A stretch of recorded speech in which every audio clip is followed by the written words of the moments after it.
Ingyan na mong tapa, din na siya may buntag o nalipay ko nga naaka. The core o seed, ang pinaka-ugat ba, ang pinaka-tuburan, ang pinaka-cause sa sala mga igsoon. Sa wala pa ang tanan nga nagbutho before wala pa ang tanan come into existence, it is only God and nothing less. Sa wala pa ang tanan, ang Diyos lamang o ang wala ang naa. And the rest has its beginning. Tungod kay ang Diyos lamang ang wala gyoy sinugdanan mga igsoon. And the rest was may sinugdanan tungod kay ang tanan may kanang gibuhat man sa Ginoo.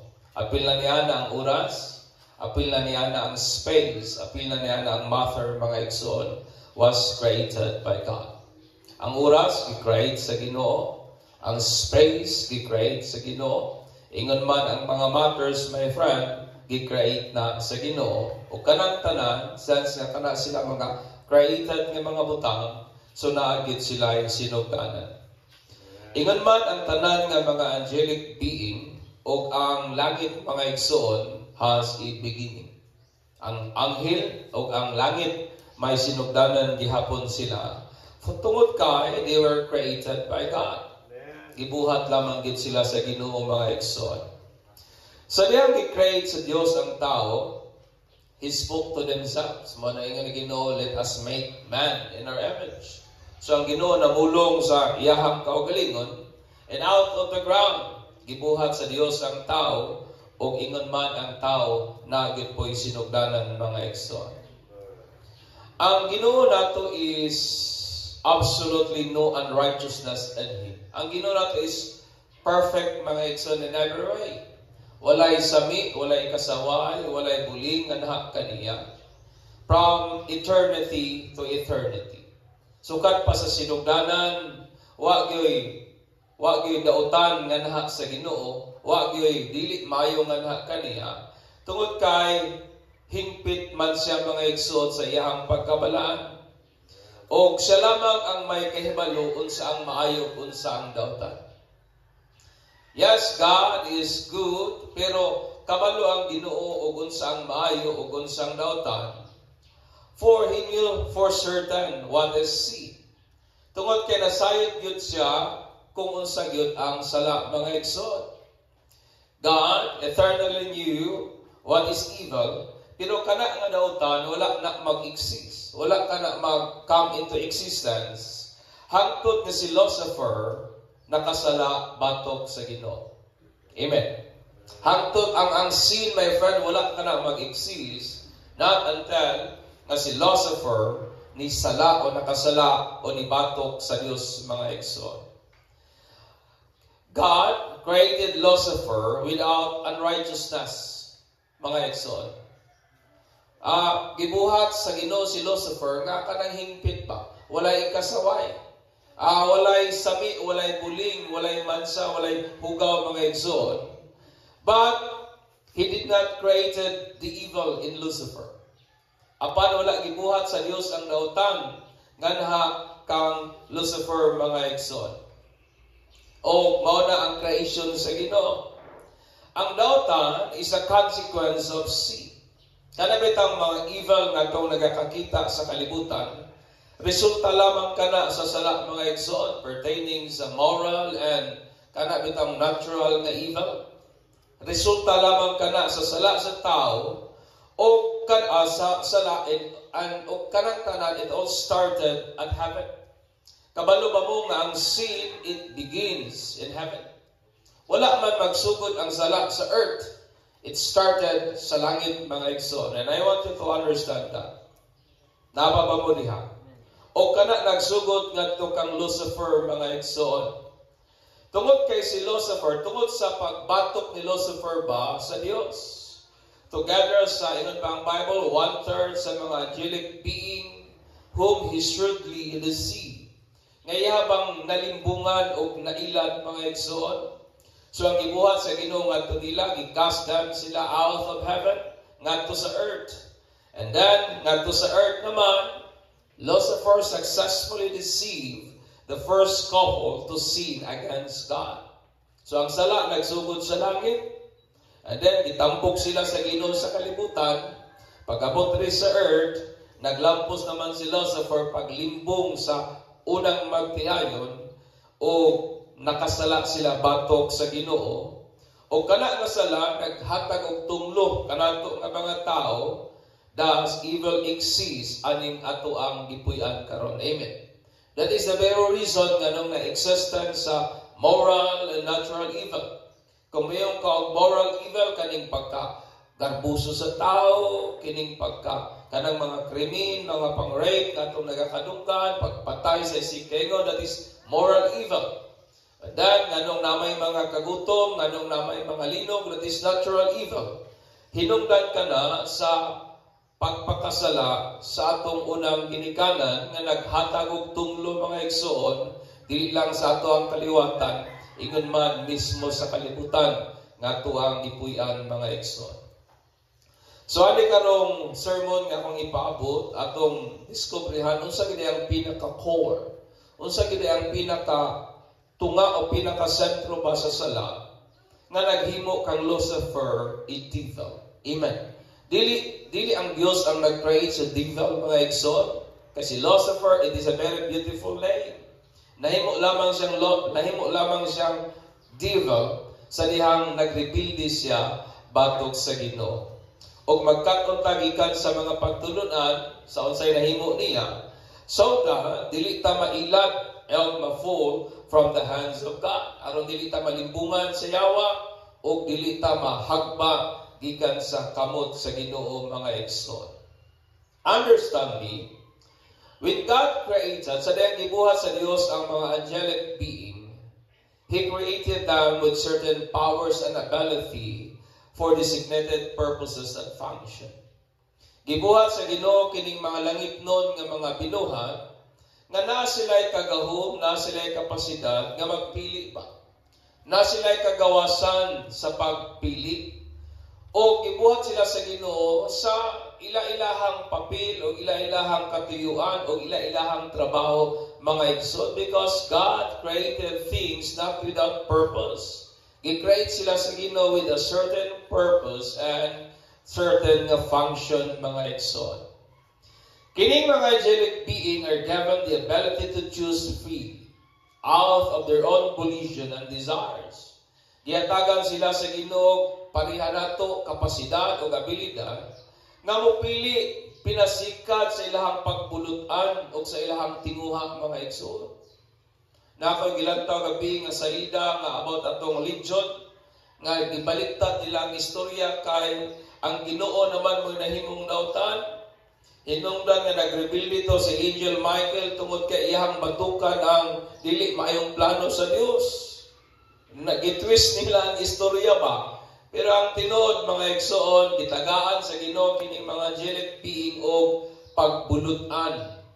Pinasikat sa ilahang huna-huna o tinguha mga igsoon. They were given by God a personhood. Na sila ila-ilahang identity as angelic being mga igsoon. Si Lucifer was created blameless. Gibuhat siya sa Ginoo nga wa gyud kasaway. Wala gyoy kanabitang dautan nga niya. Hinlo ang iyang pagkabuhat.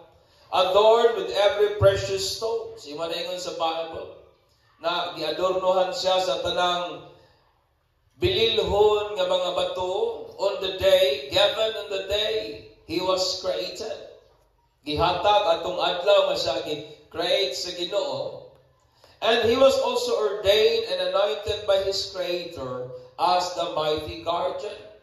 Gipili pagid siya, gigahuman pagid siya nga mahimong bantugan nga magbalantay, nga may pribilehiyo sa pag-access niya sa balaang bukid sa Ginoo.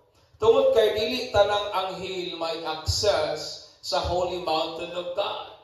Si Lucifer, usa sa mga angelic being nga may pribilehiyo nga makasulod gawas sa balaang bukid sa Dios and walk among the stones of fire. Og naglakaw siya diha sa mga bato sa kalayo mga igsoon, and blessed with beauty and intelligence. Ipanalanginan pagit sa kaanyag o kaalam mga igsoon, o moning gingon sa Bible in Ezekiel 28:13-17. You were in Eden, the garden of God.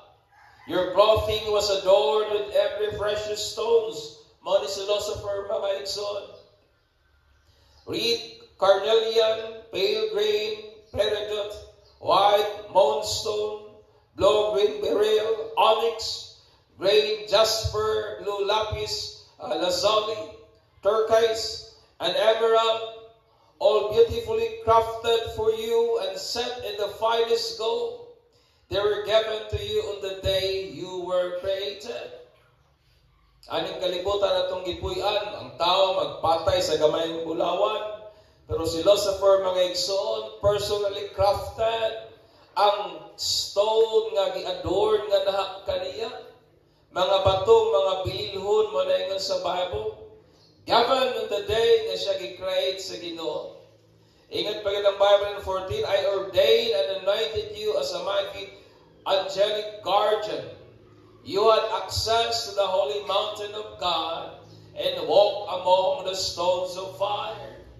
Mo na philosopher, ang pribilehiyo nga naniya dili lalim o dili basta-basta. You were blameless in all you did from the day you were created until the day evil was found at you. Gibuhat si Lucifer sa Ginoo nga way sami, way dautan. Gibuhat sa Ginoo si Lucifer nga walay dili maayo nga naha kaniya. Until the day nga ng Bible that evil was found nga naha niya. O sa inyo sa Bible, your rich commerce lead you to violence and you sin. So I banish you in disgrace from the mountain of God. I expelled you, Almighty Guardian, from your place among the stones of fire. Your heart was filled with pride because of all your beauty. Your wisdom was corrupted by your love of splendor. So I throw you to the ground and expose you to the curious gaze of kings, mga igsoon. Si Lucifer po, o God stated, duha ka reason nga nung iyang cast down si Lucifer sa earth. Una, tungod kay iyang kasing-kasing na puno sa garbo because of all his beauty. Amen. Nahimong garbuso si Lucifer tungod sa iyang kaanyag. Kaya mong na angelic being, siya magyud ang pinaka-nindot, pinaka-gwapo. Adorn aning mga personally crafted nga mga precious stones. Tungod diana, nahimo siyang garbuso because of his appearance, his beauty. Ikaduha, his wisdom was corrupted because of his love of splendor. Tungod kay nahigugma siya sa kadagaya og mga pagdayeg pa. Nahigugma siya sa kanang kaanyag mga igsoon. Usa sa ato ang sarang nahibawan o widely accepted belief nga ang hinungdan daw kuno sa pag-rebuild ni Lucifer garbo. But it's not. Dili garbo ang hinungdan nganong nibatok si Lucifer sa Ginoo. Di ba mo na itong kasagarang nahibawan? Garbo hinungdan nganong na-fall down si Lucifer, but it's not pride, mga igsoon. Pride is not the core of his rebellion. Dili garbo ang unod o ang tuburan sa pagrebelde ni Satanas. Pride is one of the main result that comes from the core of sin. Ang garbo usa lang to sa resulta nga naggikan sa pinaka-ugat o pinaka-tuburan sa sala mga igsoon. Og mo ning giingon sa Isaiah nga kanato. In Isaiah 14:12-14. How you have fallen from heaven, O star of the morning, son of the dawn. You have been cast down to earth. You have weakened the nation. But you said in your heart, I will ascend to heaven. I will raise my throne above the stars of God. And I will set on the mount of the assembly in the recesses of the north. I will ascend above the heights of the cloud, and I will make myself like the Most High. Amen. Mo nang ingon ni Lucifer iyang ingon nga ako. Puro lang nakasentro sa iyang kaugalingon. Pero kaning tanan nga iyang pamulong nga I will, statement to Lucifer, nagsumikal sa iyang pinaka-desire. O it is not pride, but his desire to be like God. Mo na pinaka-tinguha ni Lucifer. Ingon niya, mo niya akong buhaton, I will ascend to heaven. I will raise my throne above the stars of God. Sa mas mulabaw pa ko sa Ginoo, kaning tanan nga statement ni Lucifer, natiliyot sa usa lamang ka statement, ingon niya, I will make myself like the Most High. It means, I will make myself like God. Himuon ko ang akong kaugalingon nga sama sa Ginoo, mga igsoon. The very core of his sin, the very core of his sin, kung atong lantawon, ang garbo niya tungod sa iyahang kaanyag, o nakorap nga wisdom tungod sa iyahang dugma sa splendor, nagmaterialize ka na, nagsumikap sa iyahang tinguha to make himself like God, or what shall we call the delusion of becoming God. Because God cannot be made, mga igsoon. Ang Ginoo dili man na pwedeng buhaton.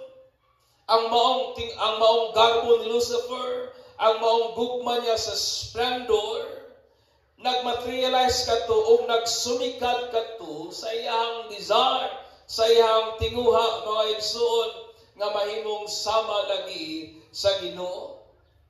When Lucifer, the serpent of the old, cunningly deceived the first couple, kabalumantang nga si Lucifer mao ang karaang bitin nga gingon sa Bible, nga sa limbungaros nga pamagi iyang giilat ang unang magtiayon nga si Ibang si Adan. He appealed to their senses by insinuating and culturalized his desire to Eve. Ang gibuhat po ni Lucifer, iyahang giatake ang senses ba ani ni Eva, appealing o iyahang gihimong giapil sa iyang kultura at sistema ang iyahang tinguha o kabalo ba mo sa iyahang tinguha to become like God. Mo na ang in Genesis 3, 1-15 ingon ang Bible, the serpent was the shrewdest of all the wild animals the Lord God had made. One day, he asked the woman, did God really see you must not eat the fruit from any of the trees in the garden? Ingon ang babae, of course. We may eat fruit from the trees in the garden. The woman replied, it's only the fruit from the tree in the garden, in the middle of the garden, that we're not allowed to eat. God said, you must not eat or even touch it. If you do, you will die. O sa ingon sa yawa, ingon dia Ginoo nga dili mo pwede mo kaon sa kahoy. Ang ingon sa babae, dili pwede mo kaon sa tanan, gawas aning gidili nga prutas nga naa sa tunga, maski ang paghikap dili gali pwede. O sa ingon sa yawa, ingon na ng yawa ngadto nila, you must not eat or even touch it. If you do, you will die. O sa ingon sa yawa, you won't die. Dili ka mamatay.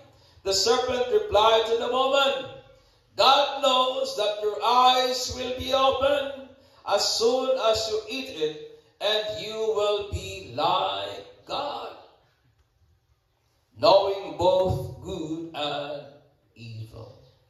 O sa ingon sa yawa, kadto kang iba, dili hindi ka mamatay. Mahimo lang kang sama sa Diyos. You will be like God. Di ba? Mura gihapon ang iyang tinguha. Ang iyang tinguha nga nung rebelde siya batok sa Ginoo, siya, I want to be like God. Gihagbog siya sa kalibutan, the same gihapon nga desire, iyang gibutang sa kasing-kasing ni Adan o ni iba, nga kung inyo ning buhaton, you will be like God. The delusional desire to be like God is the core, or Lucifer falls into temptation and being cast down from heaven to earth. Ang tinguha ni Lucifer nga mahimong sama sa Dios mo'y pinakaugat nganong nahagba siya o nganong mibatok siya sa Dios o nganong gitambok siya diri sa kalibutan. The same desire he used sa paglinla o pagbitik sa unang magtiayon aron mosupak o mobatok sa Dios, hinungdan nga ang sala ug tumlo misulod sa atong kaliwatan. The same desire that subtly influence all the people since the fall, mga igsoon. Maulang gihapon nga tinguha ang nagapahipi nga naga-influensya sa mga tao sukad atong pagkahagba sa tao, mga igsoon. The desire to be like God is to be autonomous. Kana bitang tinguha nga mahimong sama sa Dios is mahimong autonomous. It means to be self-governing. Kana bitang way magbuo. Kanang ikaw ang matuman, ikaw ang masunod. To be self-governing. Nga walay mo dikta, wala kay pailaluman, ikaw gyud ang hawod. That is the word, to be like God, to become autonomous. To be self-governing, free from the influence, sovereignty, and law of God. Mo na'y gusto ni Satanas. Dili ko gusto nga sunod-sunuran, pirmi sa Diyos nga langit nun. Siya nga, I want to be free. Gusto na ako mamahimong gawas nun sa influence sa Ginoo. And then siya, I want to be free. Siya mo na yung pangandoy, I want to be like God. Kaya ang Diyos lamang ang wagyud mailalom kang sibisan kinsa. O na yung Satanas, gusto ko mahimong sama sa Ginoo. So haba ng standard of morality and truth to be an architect of one's life. Nga mahimo bitaw tang kita'y magbuot unsay maayo para nato. Kita'y magbuot sa standard sa unsa ang kamaturan para nato. We become God of our own. Mo na'y gusto ni Satanas, mga igsoon, nga kita ang maghubog, kita ang mag-ukit sa atong kinabuhi. It doesn't matter what you believe. What matters is nakagituhan, mga igsoon. That is the idea of becoming like God. Why magbuot? Wa kay ginapasilungan nga balawod. Wa kay ginapasilungan nga kanabang kasuguan nga iya sa Dios. I want you to understand me, brethren, that to be like God desire is very evident sa ato ang in humanity and in our culture today. I want you to listen to me. Jesus said, why do you call me Lord, Lord, and do not do what I say? Luke 6:46. Because the Lord is the one who is absolutely obeyed. Tungod kay ang word na Lord, mo na itong imong ginatuman, mo na itong imong ginaobey, mo na itong imong ginasunod.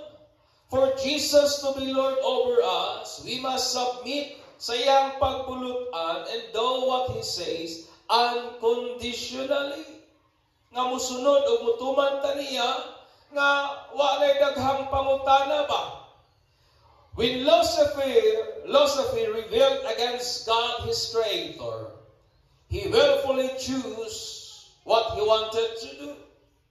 Gipili niyang buhaton ang unsay gusto niyang buhaton. Dili ang unsay buot sa Dios. Sa diyang siibag si Adan, nakasala batok sa Ginoo. Gibuhat nilang butang nga wa gisugo sa Dios. Gibuhat nilang butang unsay gusto nila, mga igsoon. This action was motivated by the desire to be like God. to be autonomous or self-governing, that we are the ones who are obeyed and not the Creator God. Mao ni ang idea nga ginapresent sa Bible.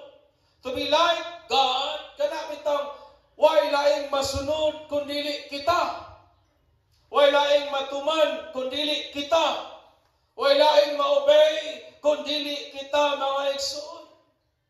That God is out of the picture. Kita ang nagakasunod, kita nga tao ang nagakatuman, and that is the idea of Satan.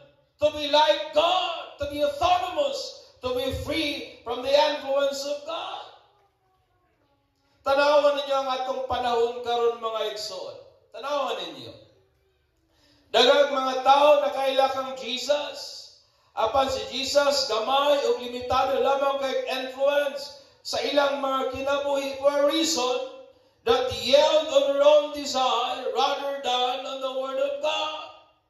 Mas ginatuman nilang ilang gustong tinguha, labaw, kaysa unsang gusto sa Dios. Because when a person acts, lives, and behaves in an autonomous manner, he is acting to be like God. Kung ang tao nagagawi, nagapanginabuhi, nagabehave, ginakandak niyang kaugalingon, nga way pagpakabana, o dili manugyan sa unsa ang buot sa Dios, that person is acting to be like God. He is God to Himself. Kaya ang Diyos, mao man ay nagakatuman, mao man ay nagakasunod. Amen. And that is the very core nganong ang taong makasala. Imong badlong ay pagbut, kinabuhi ko ni. Anong maghilabot man ka sa akong kinabuhi? Ako man yung kinabuhi. Who cares? Tanaw niya ang kalibutan na itong ipuyan karon. May iyang standard sa what is good. May iyang standard sa morality. Ayaw mo buot. Kay ang kamaturan is not absolute. Ayaw mo buot kay ako ning kinabuhi. Wa man ko tamo giunsa. Wa man tamo ginagmanan. This is my life. Ayaw mo panginlabot. What is the very idea behind sa ingana nga panguna-una? They are acting to be like God and themselves. Na dili malugyan, dili magpailalom sa pulong o sa katuyuan o kabubuton nga iya sa Ginoo, mga igsoon. Amen. That is the very core of sin. The thinking to be like God. To be autonomous. Kana bitaw kinabuhi bitaw nga dili ta gusto nga ang pulong sa Dios manginlabot. Tanawan niyang kalibutan karon. Tanawan ninyo ang mga LGBT. Tanawan ninyo ang mga terorista. Tanawan ninyo ang mga tao sa kalibutan. They're acting as God on themselves. Ano man, permi lang ilahang gustong matuman. And that is the very problem sa atong panahon karon, igsoon. Amen. Mao na akong hagit kanatong tanan as Christian. It is necessary to surrender and submit our whole being to the Lordship of Christ continuously. Muna nga sa atong lawig aning kalibutan na, sa atong lakaw aning kinabuhian, kinahanglan nga manugyan kita sa Dios adlaw-adlaw. Amen. Kinahanglan nga mo-surrender kita kang Jesus day by day. Naman ka sa kasuko, surrender sa Ginoo. Naman ka sa very long moment, surrender sa Ginoo. Naman ka sa pinakamayo na situation sa life, surrender sa Ginoo. And to obey Him, even when it is hard and seems unreasonable, to keep us in our proper place. Kabalo ba mo anong nawala si Satan o si Lucifer sa iyang proper place? Because he rebelled against God. Kabalo ba mo anong nawala si Ibag Satan sa ilang proper place sa Garden of Eden? Tungod kay may patok sila sa Ginoo. To keep us in our proper place, kinahanglan nga itong tugutan nga si Jesus mo gyud Lord sa ato ang kinabuhi. Because the very core of sin is the idea to be like God. Ang idea po to be like God is to be autonomous. Kana bitaw, wa kay panugyalan ba? Wa kay ginaila, wa kay surindiran. Buot mo ako man kinabuhi, who cares? Ana ba? Imong kinabuhat, brad, dili na mo. Tanawang ingon sa pulong sa Ginoo. Buot man ka, ako man kinabuhi. Di ba? Acting like God on themselves. Muna maigsoon sa kinabuhi nato nga Kristohanon. Importante gid kayo ang adlaw-adlaw nga pagpanugyan sa katuyuan sa Ginoo. Importante kayo ang adlaw-adlaw nga pagsurrender diha sa Dios.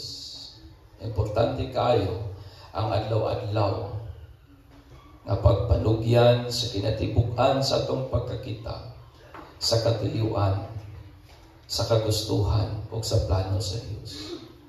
Amen. Amen. Remember, sa dihang gitintal ni Satanas si iba o siya ganing niya nga, you will be like God. Mana atong panahon karon, tanaw galing mga tao. Anak ni mo istoryahan, musukol, because they want independency. Di ba? Gusto sila nga mahimong free. It is a delusion, mga ekso. Mana akong personal nga pangutana kanatong tanan, it is very personal question. Akong pangutana, sa atong kinabuhi, kinsa man gyud nagakatuman? Sa atong kinabuhi, kinsa man gyud nagakasunod? Ang Ginoo ba o kita?